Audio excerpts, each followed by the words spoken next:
Hello everyone, नमस्कार। Radio की online classes में मैं बीके पटेल आप लोगों का एकेडमी के इस प्लेटफॉर्म पर फिर से वेलकम करता हूं। रेडियो के अंतर्गत हम ग्रामीण विकास विभाग की योजनाओं का अध्ययन कर रहे हैं और ग्रामीण विकास विभाग की योजनाओं के अंतर्गत हम पंचायत एवं समाज कल्याण विभाग द्वारा संचालित योजनाओं को पढ़ रहे हैं। पंचायत एवं समाज कल्याण विभाग के द्वारा 3 कैटेगरी में योजनाएं संचालित की जा रही हैं। पहले भी मैं बताते हुए आ रहा हूँ, हर क्लास में बता रहा हूँ। सामाजिक सहायता कार्यक्रम के अंतर्गत योजनाएं चलाई जा रही हैं। निःशक्त जन कल्याण योजना या दिव्यांग जन कल्याण कार्यक्रम के अंतर्गत योजनाएं चल रही हैं और समाज रक्षा कार्यक्रम के अंतर्गत योजनाएं चल रही हैं, जिसमें से हम अध्ययन कर रहे हैं शुरुआत के सामाजिक सहायता कार्यक्रम का क्रमबद्ध रूप से हम पढ़ते हुए आ रहे हैं।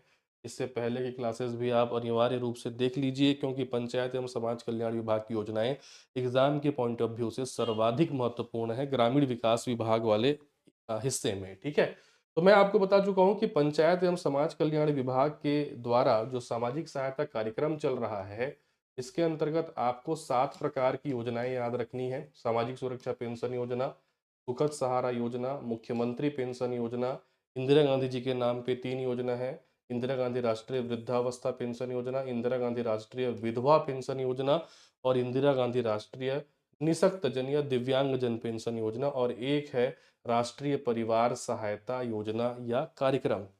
पूर्ववर्ती क्लासेस में हमने सामाजिक सुरक्षा पेंशन योजना का अध्ययन जो है वो आपका पूर्ण कर लिया है। सुखद सहारा योजना भी मैं आपको बता चुका हूं और इस लेक्चर में बताने वाला हूं मुख्यमंत्री पेंशन योजना के बारे में। मैं आपको पहले ही बता चुका हूं कि छोटी छोटी योजना है, लेकिन टुकड़े टुकड़े में इसको पढ़ेंगे अपन ताकि आपको याद रहे। ठीक है, तो मुख्यमंत्री पेंशन योजना क्या है, चलिए अपन देख लेते हैं। उससे पहले मैं सामाजिक सुरक्षा पेंशन योजना, सुखद सहारा योजना का क्विक रिवीजन करा देता हूँ। ठीक है, जिन लोगों ने इसकी क्लास नहीं देखी है, प्लेलिस्ट बना हुआ है, उसमें जाकर क्लिक कीजिए और पुरानी क्लासेस भी देखते हुए चलिए। ठीक, तो सामाजिक सुरक्षा पेंशन योजना विशेष करके निःशक्त जनों के लिए या दिव्यांग जनों के लिए और बौने व्यक्तियों के लिए योजना है, जिसमें 6 से 17 वर्ष आयु के निःशक्त बच्चे, जिसमें से 6 से 14 वर्ष आयु के वे बच्चे जो स्कूल जाते हैं, तथा 18 वर्ष से अधिक आयु के जो आपके निःशक्त पुरुष हैं और जो बौने व्यक्ति हैं वो इसके पात्र होंगे। गरीबी रेखा से नीचे जीवन यापन करने वाले परिवार से होने चाहिए। प्रति माह उनको 500 रुपए की आर्थिक सहायता जो है वो आपका दी जाती है। ठीक है, डिटेल में मैं इसको पढ़ा चुका हूँ। उसके बाद हम पढ़े हैं सुखद सहारा योजना के बारे में, जो विशेष करके विधवा और परित्यक्त महिलाओं के लिए है। गरीबी रेखा से नीचे जीवन यापन करने वाले विधवा और परित्यक्त महिलाएं, इनको 500 रुपये प्रति माह की आर्थिक सहायता देकर के ये सुखद सहारा योजना जो है वो आपका चलाई जा रही है। इसमें ये क्राइटेरिया रखा गया है कि यदि महिला विधवा है तो उसकी उम्र आपका 18 से 39 वर्ष आयु के बीच होनी चाहिए, और यदि परित्यक्त महिला है तो उसमें अधिकतम आयु सीमा की कोई बात नहीं की गई है। उसमें सीधा कहा गया है कि वो परित्यक्त महिला की उम्र 18 वर्ष से ऊपर होनी चाहिए। ठीक है, क्लियर। अब हम बात कर लेते हैं, आज हम जिस मुद्दे पे चर्चा करने वाले हैं वो है मुख्यमंत्री पेंशन योजना। अब मुख्यमंत्री पेंशन योजना है क्या? देखिए बेटा, क्या है कि पंचायत एवं समाज कल्याण विभाग के द्वारा, इवन केंद्र सरकार के द्वारा, जो आपके वृद्ध जन हैं, ठीक है, बुजुर्ग व्यक्ति हैं, वृद्ध जन हैं, चाहे पुरुष हो चाहे महिला हो, और जो विधवा महिलाएं हैं जिनकी पति की मृत्यु हो चुकी है, या परित्यक्त महिलाएं हैं जो जिनका अपने पति से संबंध विच्छेद हो चुका है, अलग रहती हैं, तलाक वगैरह हो चुका है, इनके लिए ऑलरेडी योजनाएं हैं। मैं जैसे कि सुखद सहारा योजना में तो पिछले क्लास में आपको बता चुका हूँ कि विधवा और परित्यक्त महिलाओं के लिए है।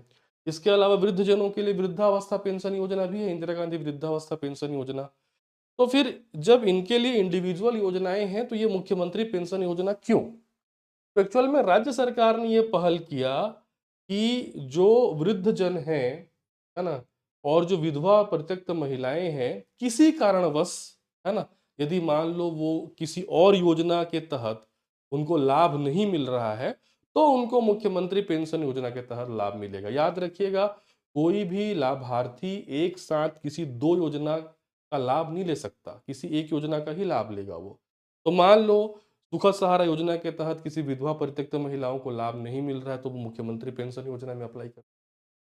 वृद्धावस्था पेंशन योजना के तहत वृद्ध जन किसी को लाभ नहीं मिल रहा है, तब भी वो मुख्यमंत्री पेंशन योजना में आपका उसके लिए पात्र रखते हैं और आवेदन कर सकते हैं। लेकिन मुख्यमंत्री पेंशन योजना के अपने मानदंड क्या हैं? या इसमें किस प्रकार से कितना पेंशन दिया जा रहा है? कौन से लक्षित वर्ग हैं? क्या क्राइटेरिया रखा गया है? उसको ध्यान से समझना। देखिए, सबसे पहली चीज़ क्या है कि मुख्यमंत्री पेंशन योजना किनके लिए है? तो पहला चीज़ वृद्धजनों के लिए है, ठीक है? दूसरा विधवा और परित्यक्त महिलाओं के लिए। समाज में निवासरत वरिष्ठ नागरिक अर्थात वृद्धजन एवं विधवा तथा परित्यक्त महिलाओं को प्रति माह आर्थिक सहयोग प्रदान करके समाज में सम्मान पूर्वक जीवन यापन करने में सहयोग देने की योजना है मुख्यमंत्री पेंशन योजना। ठीक है। अब ये जो मुख्यमंत्री पेंशन योजना है इसमें कितना आर्थिक सहयोग दिया जा रहा है? तो वही 500 रुपए प्रति माह। 500 रुपए की धनराशि मुख्यमंत्री पेंशन योजना के तहत जो है वो आपका प्रदान की जाती है। ठीक है। अब सबसे मेन पॉइंट पे आते हैं कि किनको प्रदान की जाएगी। हमने तो ये देख लिया कि जो आपके वृद्ध जन होंगे उनको प्रदान किया जाएगा, ठीक है, और जो विधवा एवं परित्यक्त महिला होंगी उनको जो है वो आपका प्रदान किया जाएगा, ठीक है। लेकिन मेन आपको याद रखना है इसमें एज ग्रुप, उम्र कितना होना चाहिए, वहीं से प्रश्न बनता है, ठीक है। तो अगर बात करें वृद्धजन का तो इसमें क्राइटेरिया रखा गया है कि 60 वर्ष या उससे अधिक उम्र के जो वृद्धजन होंगे, चाहे बुजुर्ग पुरुष होगा चाहे बुजुर्ग महिला होंगी, उनको इस योजना का लाभ मिलेगा। तो वृद्धजनों के लिए जो उम्र का क्राइटेरिया रखा गया है वो 60 वर्ष या उससे अधिक उम्र के वृद्धजन, ठीक है। अगर हम विधवा और परित्यक्त महिलाओं की बात करें तो यहां सीधा सीधा कहा गया है कि 18 वर्ष से ऊपर की विधवा या परित्यक्त महिलाएं रहेंगी वो मुख्यमंत्री पेंशन योजना के तहत पात्र होंगी।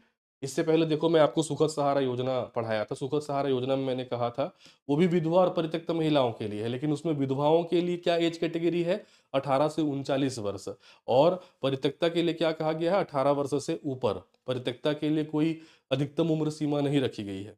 बट इसमें ऐसा नहीं है। इसमें चाहे विधवा महिला हो चाहे परित्यक्त महिला हो, केवल न्यूनतम उम्र सीमा रखी गई है 18 वर्ष। 18 वर्ष से अधिक आयु की विधवा या परित्यक्त महिलाएं इसकी पात्र होंगे। 18 वर्ष से नीचे के तो पात्र हो ही नहीं सकती ना, मैं आपको पहले भी बताया हूं, क्योंकि 18 वर्ष से नीचे की अगर महिला विवाह कर रही है तो फिर तो वो बाल विवाह कैटेगरी में आ गया।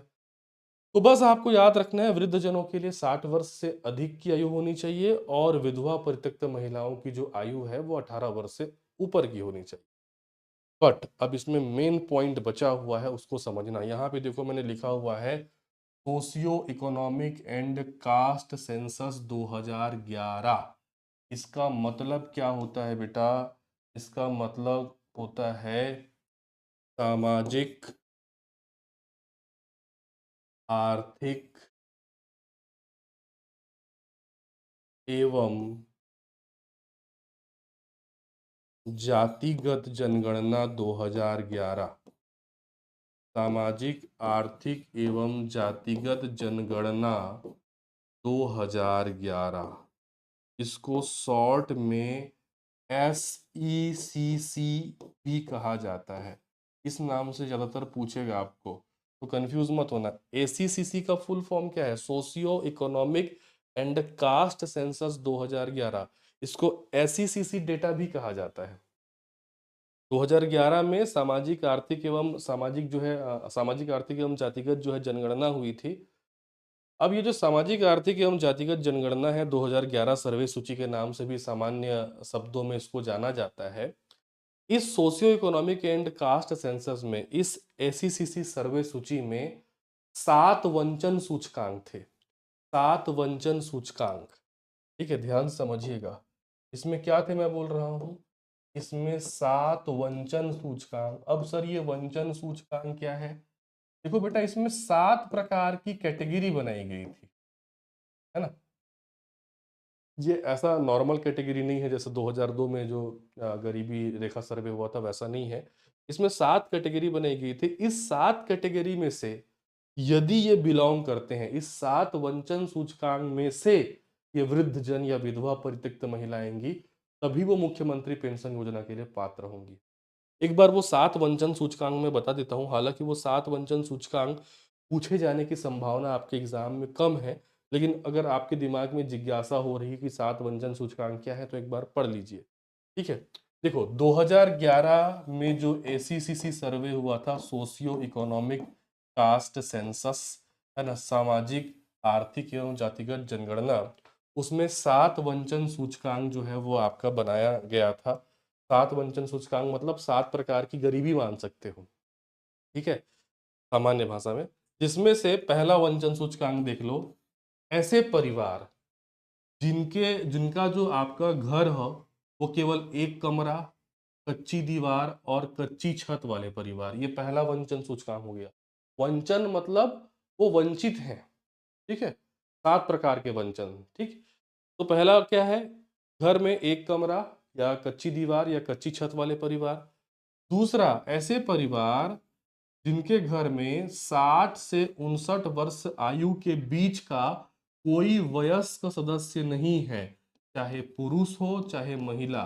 तो ऐसा घर जिनके परिवार में 60 से 59 वर्ष की आयु के बीच का कोई भी वयस्क 16 से 59 वर्ष आयु के बीच का कोई भी वयस्क सदस्य नहीं है, 16 टू 59 के बीच का, ठीक है? ये एक वंचन सूचकांक हो गया।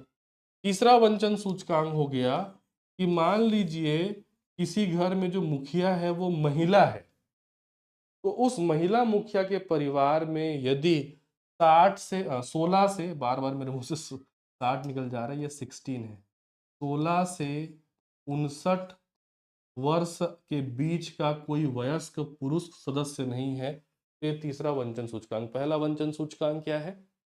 1 कमरा, है ना? या फिर आपका कच्ची दीवार या कच्ची छत वाले परिवार। दूसरा वंचन सूचकांक मैंने बताया कि ऐसे परिवार जिनमें 16 से 59 वर्ष के बीच का कोई भी वयस्क सदस्य नहीं है। तीसरा वंचन सूचकांक बताया कि ऐसे परिवार जिसमें मुखिया तो महिला है, लेकिन 16 से 59 वर्ष की आयु के बीच का कोई वहाँ पे पुरुष सदस्य नहीं है। चौथा जो वंचन सूचकांक है, ऐसे परिवार जिनमें एक विकलांग सदस्य हो तथा कोई भी वयस्क सदस्य सक्षम न हो। ऐसा परिवार जिसमें एक निःशक्त या दिव्यांग व्यक्ति हो और कोई दूसरा व्यक्ति जो है वो कमाने खाने के लिए सक्षम ना हो। चौथा जो वंचन सूचकांक है, अनुसूचित जाति जनजाति वाले परिवार, एससी एसटी परिवार, जिसमें 25 वर्ष से अधिक आयु का कोई साक्षर वयस्क ना हो, है ना? एसटी एससी फैमिली जो है, और यदि उसमें 25 वर्ष से अधिक आयु का कोई भी साक्षर व्यक्ति नहीं है, तब की कंडीशन में। छठवां है ऐसा परिवार जिनके पास बिल्कुल भी भूमि ना हो, भूमिहीन परिवार। और सातवां है ऐसा परिवार जिनकी आय का बड़ा हिस्सा शारीरिक या अस्थायी श्रम से प्राप्त करते हैं, मतलब मजदूरी करके प्राप्त करते हैं, ठीक है? तो ये 7 प्रकार के वंचन सूचकांक हैं। इन 7 वंचन सूचकांक में किसी भी एक में नाम होना चाहिए, तभी वो मुख्यमंत्री पेंशन योजना का पात्र होगा।